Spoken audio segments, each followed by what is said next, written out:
Okay, so here's an update on the engine. I know it's well past overdue, but I had the engine already installed. I had it installed about a month ago. So just to give you a little update on the engine, I switched to a serpentine system off of a 1988. So it has a reverse water pump and it has a serpentine belt on it, obviously. I switched the alternator.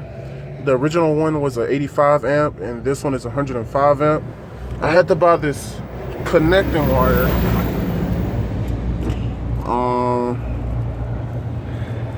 to just basically fit into the old harness. They sell it on eBay. It's about $12 maybe. It's really inexpensive. And you know, I still have the same R4 compressor, except this one is a serpentine system instead of a V-belt design. And the intake manifold right there is basically a knockoff of the Edelbrock Performer. This one is a heel shot intake manifold, which I bought off of eBay really cheap, about 80 bucks. And right up under here, I bought a Edelbrock carburetor. Part number to this one is, if I can ever get it off.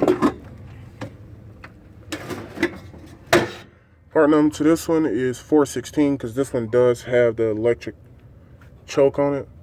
And also on this one, if you ever notice, it has this little black piece right here, which is an adapter to fit the stock air breather on it, this big one. Since this one is an 82, it has the 5-inch air filter on the inside, pretty big ass one. And also on here, I had to clean up the wiring because I had some issues in the past. A while back, it did catch on fire. The engine didn't catch on fire. Let me get that clear. The wires did catch on fire. I still have one of them on here. I ordered a new wire set. I'm waiting on it. And what else did I do to it? It has all new parts on this engine. So-called myself painting the exhaust manifold. I painted them silver with some exhaust paint, some VHT paint, and once I started it up, it all burned off, so it really didn't matter. The plugs are kind of scattered everywhere. It's just temporary. And you also notice that this trans line looks all crazy. So with that one, I'm not exactly sure what happened on that one. I had it on back of the truck. It had a bunch of bikes on the back, and it became all bent up. So I got it on there for the time being. The other line, it was kinked really bad, so I just went to O'Reilly's and flanged my own. And also, it has all new parts on it, what I was saying earlier. So down here, the fuel pump, the manual fuel pump, that's new. The mounting plate that it's on is new because it's chrome looking. I also have a new push rod, new intake manifold, new thermostat housing, obviously a new intake, new carburetor, new alternator, brand new water pump. And then at the very bottom, I have a new harmonic balancer pulley because the original obviously wouldn't work because I needed one for the serpentine system. I have a new compressor. I just haven't installed it because I need a new condenser. Because on my old system, the compressor used to be on the driver's side. Now it's on the passenger side. So the condenser outlets used to be on the passenger side. Now I need it to come out on this side right here. You'll also notice that I have this ghetto rigged up coolant reservoir. The reason it's like that because mine's had a little hairline crack in it. And you know, once I start the truck up and once it cools down, when it puts the coolant back into the reservoir, it will leak out really bad. And just to show you what I was talking about,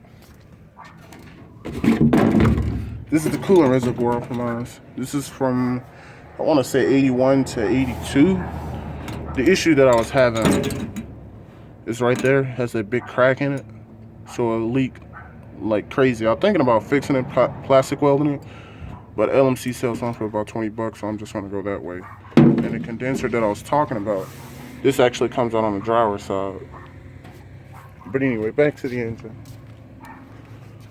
So the radiator I have up in here is from a 454, a 7.4, because I wanted to go with a little bigger one because I didn't want it to overheat.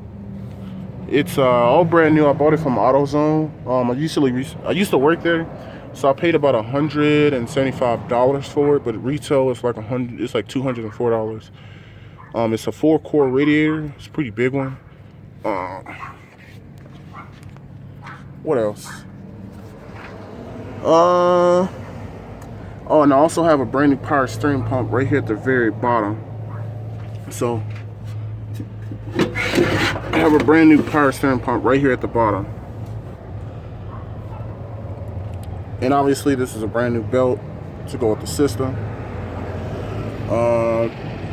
So this whole serpentine system, the conversion kit, I bought it off a guy off of Craigslist for 150 bucks, which I kind of regret doing, because when I bought it from the guy, you know, it's Craigslist. You get what you get. So obviously the compressor, I'm pretty sure it has metal shavings in it, so I'm not going to use it. The old alternator that I did have, the guy, you know, he said it was perfectly fine, but obviously when I used it, it wasn't charging the battery. And then I did not use the water pump that it gave me. I just used that for reference when I bought a new one. Well, the one that he gave me was from a 96 Vortec block, which still has a reverse pump, but obviously it won't work because it has heater hoses, ports coming out of it. So the water pump that I have on here is from an 88. It actually spins counterclockwise. And what else? This whole bracket system is a non-smog pump. So it just goes straight down. If it was a smog pump, it'll have it right here.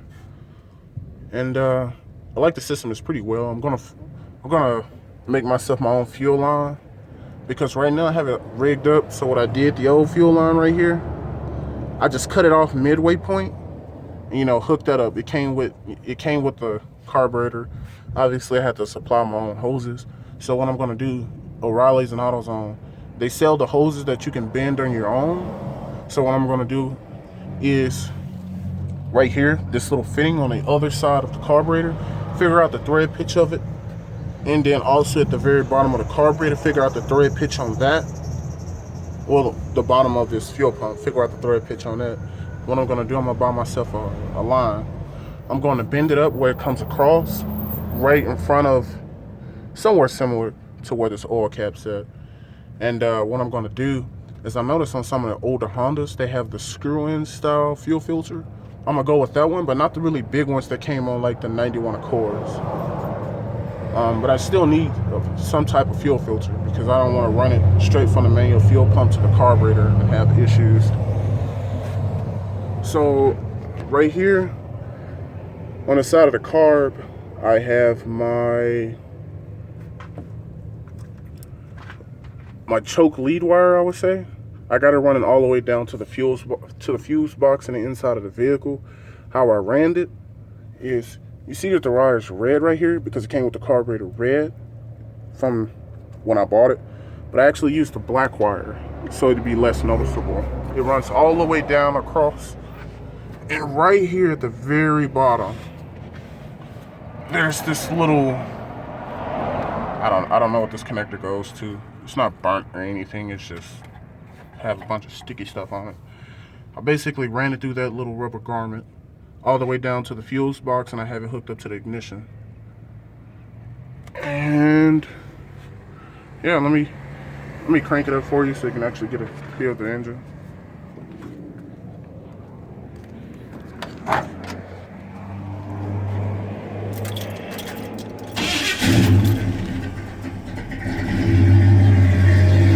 So I do have a full master on this with a big chrome tip.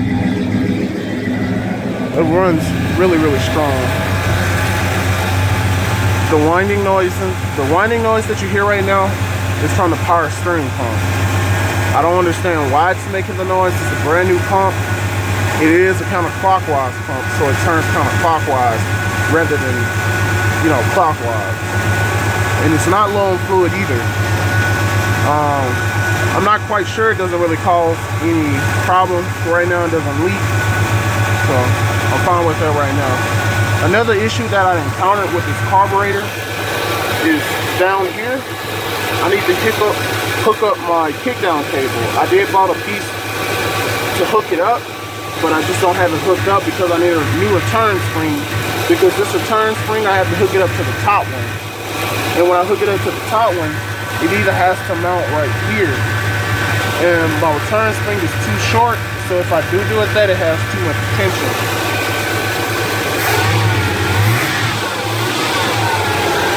It runs really, really strong.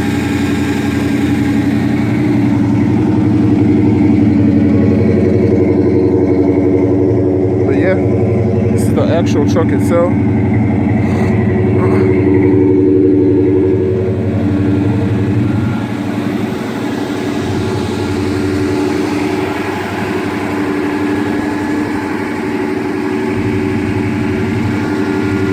And also I went with the factory style wheels.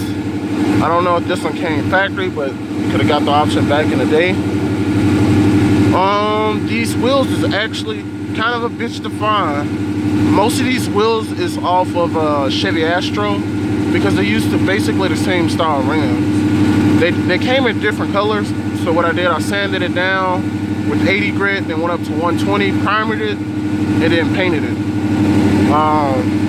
The wheels that I have on here is a 31 by 10.5 15 LTs. I need all new tires. This is the one new tire that I have. The one on the back is a different size. It's a 30 by 9.5 15 LTs. Need a better one, but it runs really, really strong. That's the one thing I do like. It runs really, really strong. So it's at the point where it can be daily driven, but there's a few other things that I have to do to it. Like for instance, I have to do the brakes on it. The brakes, they stop the vehicle. They're not the perfect in the world, but it works. Oh, and also I do have the retro sound radio up in here, and it works with wonders. The only problem that I have with the radio is it's not the radio itself. It's just the fact that I have one speaker at the top of the dash and it's actually blown. So when I have the radio actually playing, it actually sounds like crap. Let me give you a quick demonstration.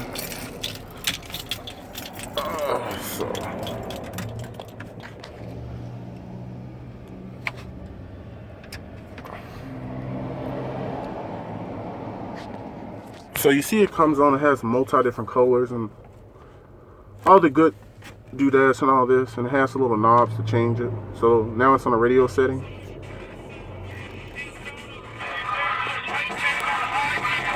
See, the radio is actually blown. So the radio, how I have the radio hooked up, the radio came with basically a wiring diagram, and on each individual wire, like displayed at the bottom right here, it tells you how to hook it up. So one, it got to have power when the key's on, and the other one has to have power at all times, and then you have to ground it out.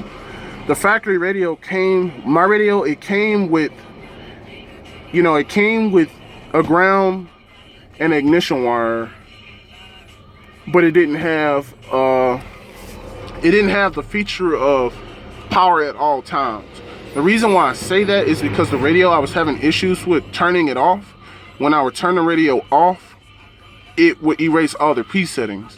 And it's not really a big deal, but after a while it gets very kind of annoying. But it runs really, really strong. Quick demonstration. I have a clock in here that I added myself, and you can see I did a poor job of wound up cracking it here. This was months after. So the clock, I wound up cracking it because I was trying to install the clock, and you know, it has this right here, so I had got my solder gun and I poked a hole in there, and I guess the stress got to it. So let me shut up and just actually start it. It starts so easy. Give it a little rev.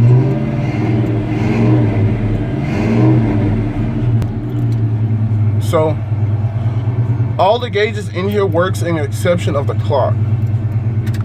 So right here you'll notice that my gauge itself is pointing down. It does work, but it points down.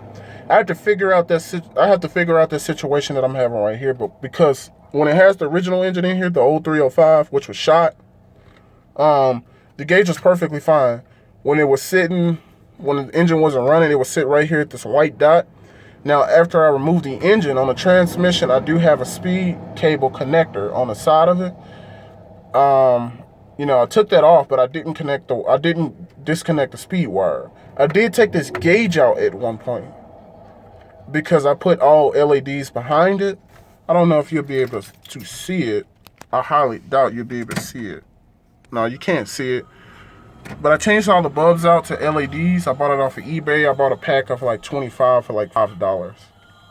And yeah, it worked really, really good. And but the gauge does work. But I'm just gonna say that it's 20 miles off, literally. So either I have to figure it out because it still does move when the vehicle's in motion, but it's hella off. So either I have to replace the gauge, because I tried taking out the gauge, holding it at 85 and inserting it back, and it just goes all the way back down. So what I'm thinking itself is the gauge itself in the inside, the internals is broken, so I probably have to get a new one. And with the new one thing that I can do to get it to this mileage, because it says 6,930 miles on it, but I'm pretty sure it clocked over when it had the old engine in there, so I'm going to say it's 106,000 miles. So what I could do, what a lot of people don't know, is you can disconnect the speed cable from the transmission and get a drill and run the drill on a cable. It will move. It would actually move. It will actually move. I'm having a brain fart right now. It would actually move the tachometer around. And once it does that, you know, it'll actually make the miles roll over. If you put it in reverse, it will run it. But I'm not 100% sure on this vehicle if it will cause damage to the gauge itself, because I've done it once. It's hella illegal, but it was on my own personal vehicle because I installed an engine in that one at 100,000 miles, so I wanted to know every mile that I got after. It was on my Ford Ranger. And yeah, it runs really, really well. I don't have a shifter tab here because I actually wound up breaking it. I was removing this bezel and the little piece, this little plastic piece right here. It got caught on a spring and it kind of broke the plastic piece off. Really simple, easy fix. I haven't really came across a good one yet, because when I go to the pick-up parts out here, because I do live in Las Vegas, when I came out to the pick-up parts out here, all the vehicles are all torn up. So still have to do a couple of things. I need a new dash pad because it's all cracked up. Need a new carpet because it's all stained up. Need a headliner because I just have a headboard. The visors are still good. This one just needs a screw in it. Still the factory one. And also, this is the mic for the radio because this is a Model 2 radio. And need a door panel because you can just take a look at this one. It's all beat up. And this one's not for me. It's from the previous owner. So, I mean, there's quite a bit of interior work that I still got to do. But the interior is not really my concern at the moment. It's basically getting the engine dialed in 100%. I have to hook up the kickdown cable because it doesn't like to downshift. And also the little piece that I was telling you about is this right here. So basically, this little piece, it goes onto the bottom of the carburetor. It goes in likewise. So the bolt right here goes to the bottom of that hole, and the kick down cable goes on here. And you know, it tells the transmission, you know, what RPMs you at, so it tells the engine on the upshift and downshift. So I don't have this hooked up, so it doesn't like to downshift on its own. So it's kind of a bummer. I'm not trying to burn up the transmission, but I don't really take it I don't take it driving that much. No, and also one other thing, I have to get a new kickdown cable because on mine's, my kickdown cable right here, now if you can get a good view of it, it's actually broken. It was like that when I got the truck. This is the original kickdown cable. I have to replace it because it won't sit on that piece. So the bolt actually goes right through this hole, and then the kickdown cable attaches to it. And all I have to do, because this is the factory way that the spring went, I just have to get a new spring that's out of the AutoZone Riley's. It's just a chrome extended one. And, you know, I hook up the kick down cable right here. And I hook up the return spring up here likewise. And, you know, it goes all the way down to this bracket. I've seen a couple of people hook it up in different ways. And they just hooked it up right here at the top. They use this right here. They use the I'm gonna just call it adjuster, the hose adjuster, which I really don't like that route because it kind of looks sloppy. But anyway, that's another issue that I have, but it has nothing to do with the engine. The engine runs very, very strong. I have no complaints about it. It's the best $1,400 I ever spent. Oh, and also the fan on here, there's a difference. So the belt system spins counterclockwise, so I need a counterclockwise fan clutch and a counterclockwise fan assembly itself. The actual fan has to be counterclockwise because I had a clockwise one on there and it was about to fly off and cut a hole right through the radiator or take an eye out or something like that because it was spinning the wrong direction and the wind was pushing against it, which caused the bolts to unloosen itself. But the bolts do have thread locker in it. So, yeah. And also on this truck, I don't have a cat on it.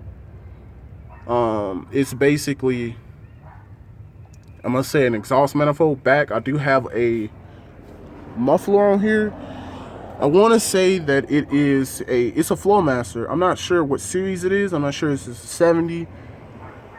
I just got a really good deal on it. And I got the exhaust all welded up for about $150 because there's a shop that I know the people personally and they did me a favor. So all new tubing, all new flanges, everything is all brand new under the truck. And what else? What else I have to mention? This is right here where the factory condenser came out at. You know, I broke the ends off because the hoses on the old compressor act like it didn't want to come off, which really didn't matter because I had to replace the condenser anyway. And one thing that you will notice that I don't have the radiator clamps holding on this radiator because this is a bigger radiator, so the factory clamps, I can't use the little bushing that it comes with. I can still use it, but I will have to cut the bushing when it fits here. I just don't have it on here at the moment. I took it off earlier just to get a good look at the condenser. The battery that I have over there is called Value Power from Walmart. I paid about $50 with it after tax and they charged me like a $12 core. I do not recommend that battery. It is a piece of shit. If that battery, it dies like no other. It only has 685 cold cranking amps. Let me double check on that because I think I'm pretty wrong. Only has 550 cold cranking amps and I do not like that battery whatsoever. It is a piece of shit. I'm not saying Walmart battery is a piece of shit. It's just the one that I got. It doesn't have a lot of cold cranking amps and it dies really, really easy. And also I have to get the AC working on it. I'm gonna get a new condenser and the remanufactured condenser comes with this hose. It doesn't come made onto it, but I have the hose already. And I also do have the new style compressor lines, which runs off the back, which comes all the way right here. I have 2 sets of it. When I did buy the conversion kit, the guy did include me 2 new ones because he switched his over. So he had 2 new hoses. He bought it offline because they said made in China, so.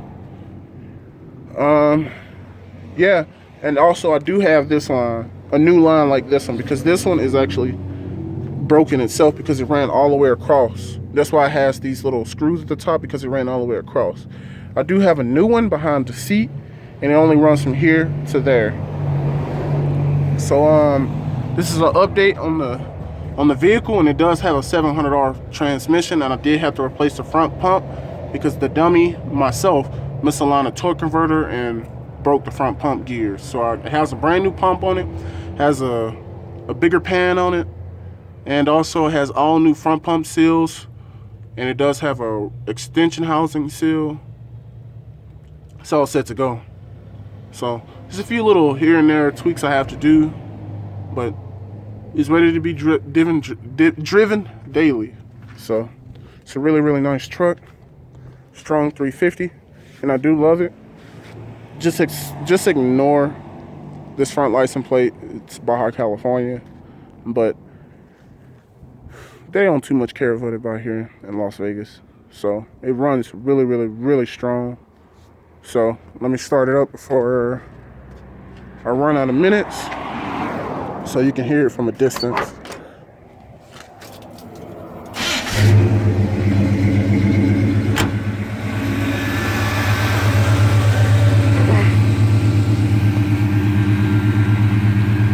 It runs really, really strong. Really, really strong. And it's better than this truck right here. It's a 4-wheel drive, but it has a 305 with a shot transmission and engine, but it still runs and drives. It's not my truck, it's my girl's stash truck, but I appreciate your time. Thank you for watching.